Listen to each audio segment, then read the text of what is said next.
Người Tây Bắc tin rằng dưới đáy sông Đà có một linh hồn núi đang ngủ suốt 7.000 năm, và mỗi lần nước đổi màu là lúc nó thức dậy. Nếu bạn cho rằng đó chỉ là một câu chuyện của những người già nơi miền Sơn Cước, thì hãy ở lại, vì trong hành trình này, bạn sẽ hiểu vì sao dòng sông ấy, dù đã được viết trong sách, được mô tả bằng khoa học, được đo đạc từng mét nước, vẫn mang trong mình một nỗi huyền bí không ai lý giải được. Và có lẽ sau khi nghe xong, chính bạn cũng sẽ tự hỏi, rốt cuộc thứ đang nằm dưới đáy sông Đà là gì? Câu chuyện bắt đầu từ một người lái đò mà dân bản gọi bằng cái tên rất lạ, Lão Chín Gió. Không ai biết tên thật của ông là gì, cũng không ai biết ông từ đâu tới. Chỉ biết rằng ông sống một mình trong một căn lều gỗ cạnh bến nước, nơi suốt mấy chục năm ông đưa người qua sông, chứng kiến bao đổi thay của núi rừng. Một đêm mùa đông, khi mây đen phủ kín trời và gió hun hút thổi qua các mỏm đá dựng đứng, ông Chín kể cho tôi nghe câu chuyện này. Ông nói rằng có những chuyện người dưới xuôi không tin là vì không thấy. Còn người miền núi, họ tin vì đã nghe, đã gặp và đôi khi đã suýt không trở về. Tôi nói cho chú nghe, ông Chín thắp một cây đuốc, ánh lửa hắt lên khuôn mặt già nua. Sông Đà không chỉ là một dòng nước, nó là một vết thương, một cái rãnh sâu của thần núi để lại. Người Mường xưa gọi nơi này là dòng sông có con mắt mở trong đêm, còn người Thái thì bảo, dưới đó có thứ đang nằm ngủ. Thứ đó không phải ma, cũng không phải quỷ, mà là một linh hồn bị phong ấn bởi chính đất trời.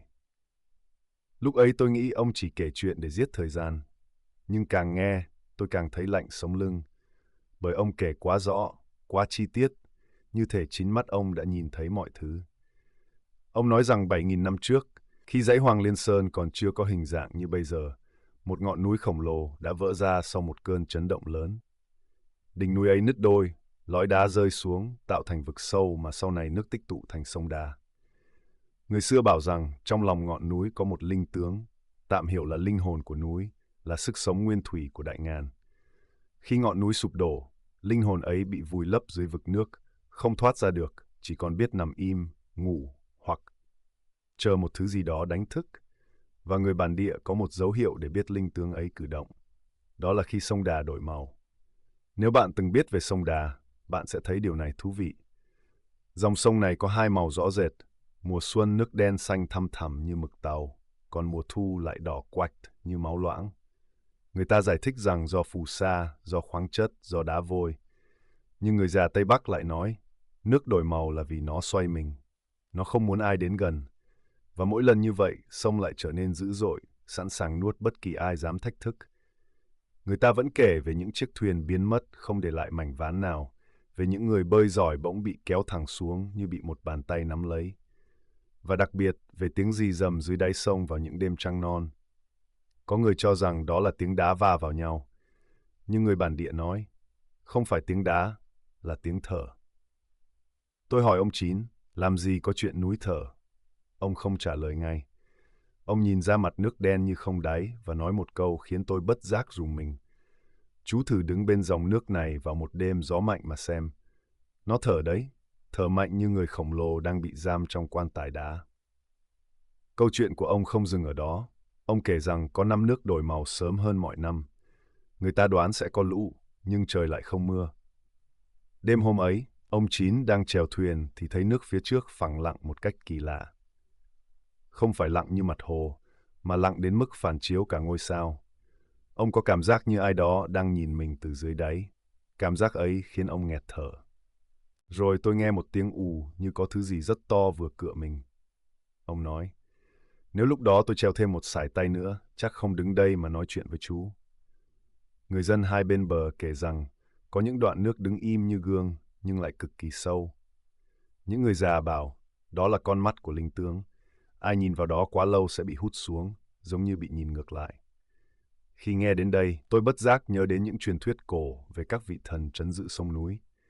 Chỉ trong tích tắc, tôi hiểu tại sao người ta vừa yêu vừa sợ sông Đà, tại sao nó đẹp đến mê hồn nhưng đồng thời cũng nguy hiểm đến lạnh gáy. Trong văn chương, người ta viết về sông Đà bằng vẻ đẹp tráng lệ, dữ dội nhưng đầy chất thơ. Nhưng truyền thuyết thì không đẹp đến thế. Truyền thuyết chỉ nói rằng không một ai có thể chiến thắng sông Đà. Bạn có thể vượt thác, có thể đổi hướng dòng nước, có thể xây đập, nhưng bạn không thể khuất phục linh hồn núi. Người xưa đã thử trấn sông. Những người thầy mo kể rằng họ đã từng làm lễ, thả xuống hàng trăm viên đá được khắc ký hiệu cổ để khóa phần cửa sinh của linh tướng. Nhưng chỉ vài năm sau, đá trồi lên lại. Những ký hiệu bị mài mòn như bị thứ gì đó nghiền nát từ dưới đáy. Dân bản bảo, nó không muốn bị khóa, và từ đó họ không dám trấn nữa. Niềm tin ấy mạnh đến mức có làng tránh gọi tên thật của sông Đà vào ban đêm. Họ dùng tên khác, Nậm Tạ, nghĩa là dòng nước có tai. Họ sợ gọi tên thật sẽ khiến nó thức dậy, sợ rằng tiếng gọi sẽ đánh động đến linh tướng, và khi đó sông không chỉ đổi màu, mà sẽ nổi giận. Tôi vẫn bán tín bán nghi. Cho đến khi một lần, tôi nghe lại bản ghi âm giọng ông Chín giữa tiếng gió và tiếng nước. Trong khoảng vài giây rất ngắn, có một âm thanh lạ. Không phải tiếng gió, cũng không phải tiếng nước vỗ mạn thuyền.